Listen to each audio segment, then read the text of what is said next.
Our next speaker is Matthew Rutan. Matthew was diagnosed with severe mental illness at age 34. For years, his parents tried to get their son help for his mental illness, but Matthew did not think that he needed treatment. After his parents implemented the concepts taught by Dr. Amador, Matthew began to engage in treatment. Matthew will discuss his experience with Dr. Amador's LEAP method and how his life has changed since that time. Please welcome Matthew.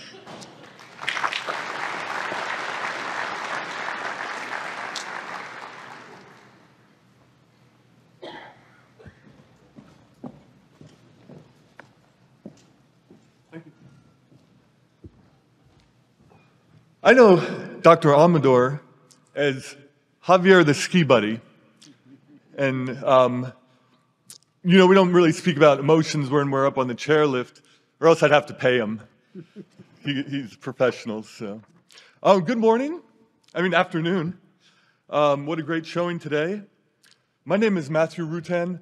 I have schizoaffective and bipolar disorder, and my mustache is for trying to look like a slightly intimidating pitcher. It is great to be here today to show that my mental diagnosis does not define me. I am so much more. The title of this session is interesting and important. It's titled Living with a Serious Mental Illness, as opposed to suffering with a serious mental illness. It shows that the title says it all, that with a little help, those living with serious mental illness can and do live normal, productive lives. By the way, who chose the hotel? Moody Gardens? How appropriate for a conference on mental health. Today, I want to tell you about my personal journey with mental illness, because I hope it will help you in your professional and personal interactions with those who live with any serious mental illness.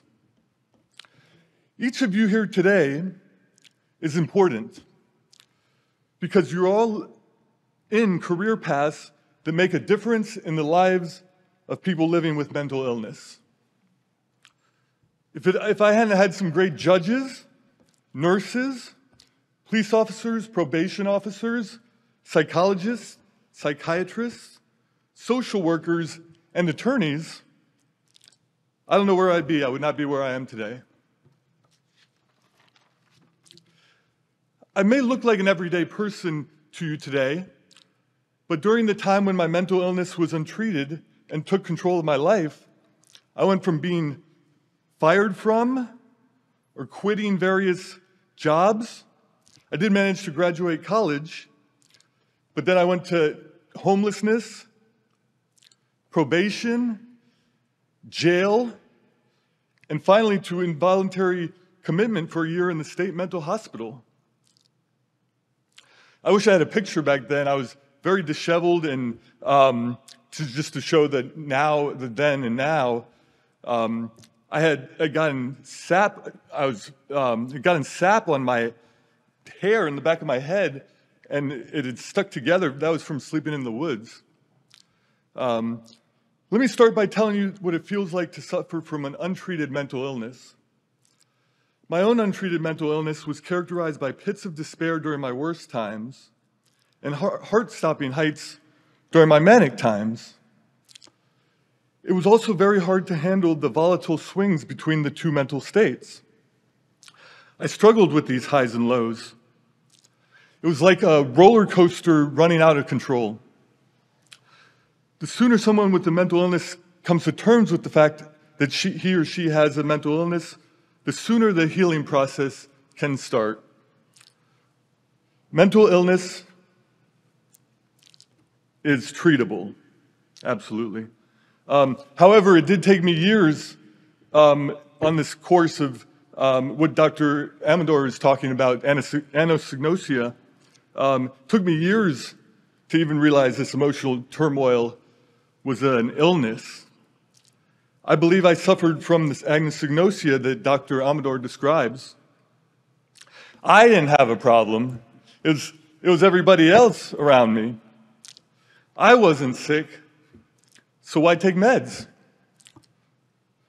I thought the meds stifled my abilities. It really took homelessness, jail, and several scary bouts of psychosis to get me the treatment I needed. Today, I'm happy to come before you to say that I'm on the right medication that keeps me from experiencing these extreme gyrations in my mental state. Instead of being so high from mania to the point of not sleeping, I live without being too high or too low. It's a Goldilocks zone, if you will. Therefore, I also avoid the catatonic lows that inevitably result following the high of mania. Working with the doctor to find the correct medicine is crucial because you don't want to be on medicine that makes you feel like a zombie. It took a lot of tries to find what works best for me. I'm now on a monthly injectable and daily antipsychotic pills. The shot stabilizes me because it is administered by a nurse, so I can't miss an appointment without being held accountable. I don't want to be without my medications. I know it would mean relapsing into a manic episode and I would wind up in the hospital again. I've learned from very bad experiences that it's best to listen to psychiatrists and slowly make medicine changes. That's what has worked for me. It is important that we stay on our medicine. For people with mental illness, if you stop taking your medicine, look for your mental illness symptoms to return. When I went off my meds, it was because I thought the meds were stifling my abilities and emotions. Little did I realize that I was addicted to the high of mania, and I was chasing that feeling. So since my release from the state hospital, I have not missed a dose of my medication in 6 years. I'm glad. Congratulations on 6 years of Judicial Summit as well.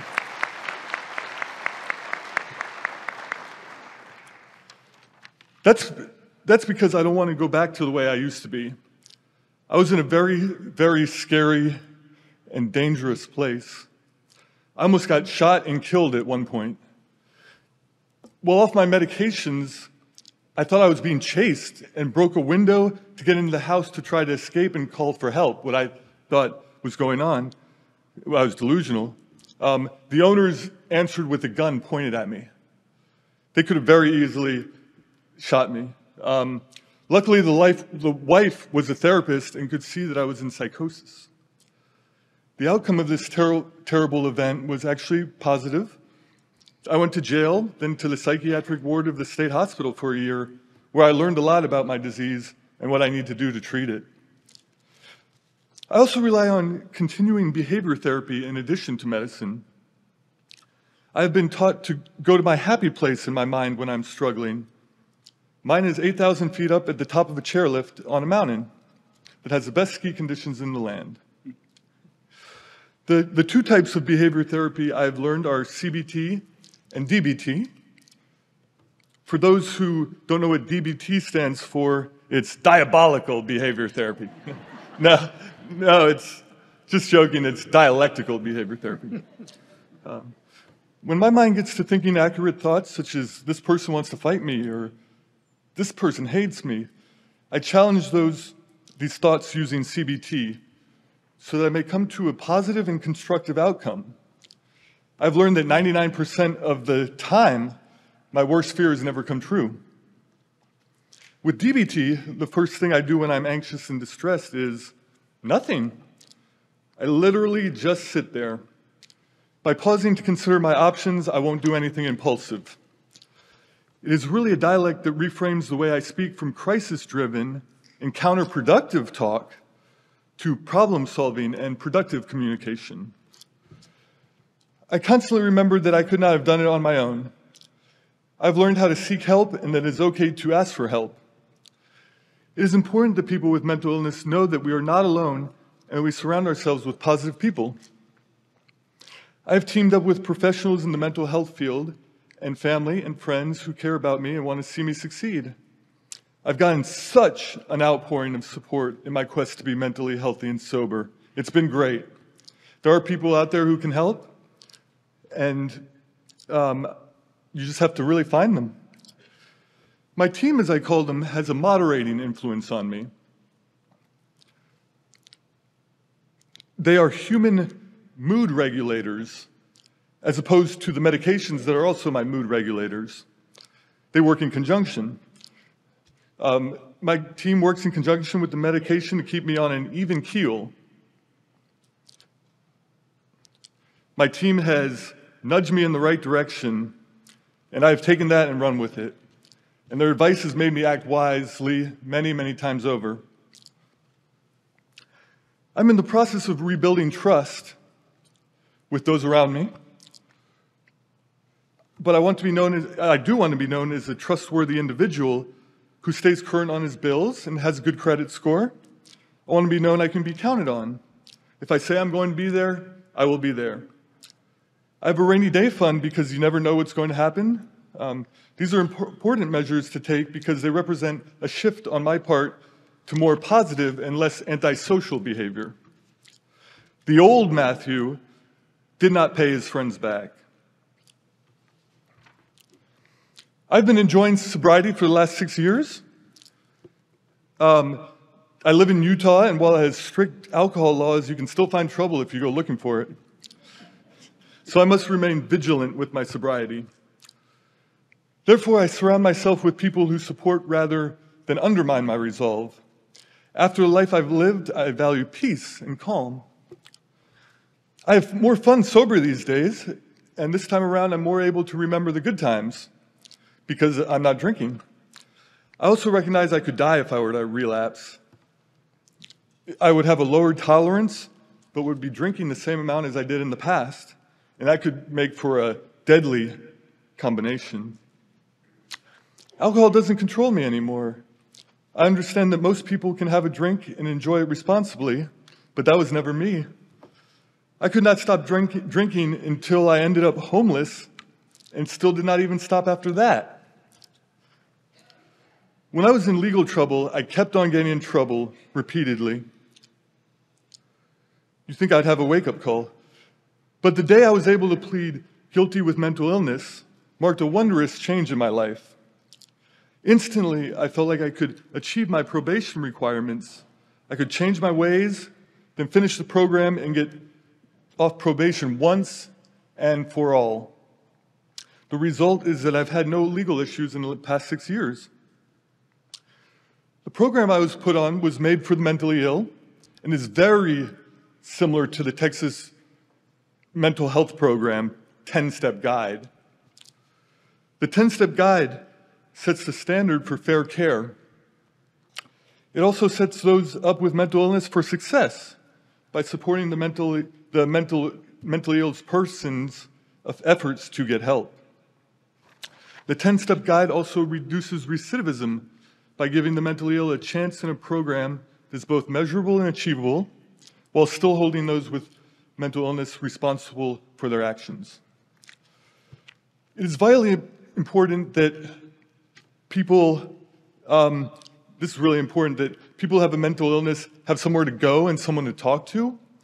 I'm part of Summit County Clubhouse. It's part of Clubhouse International, and we have a local chapter, and it's run by Clubhouse International, the evidence-based model.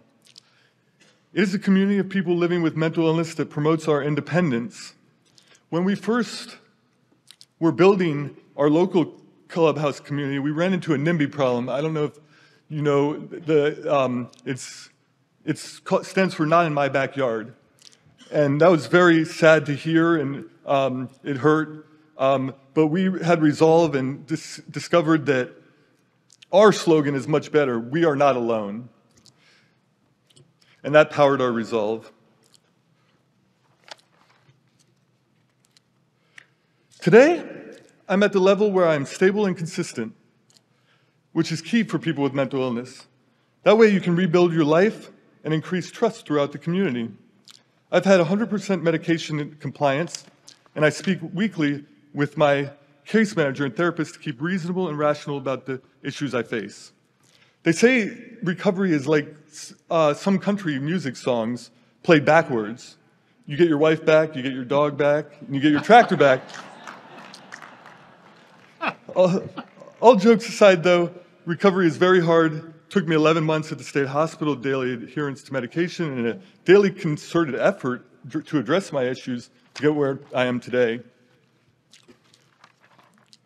Mental illness poses a daily challenge, but I'm up for it, and I've never shied away from a challenge.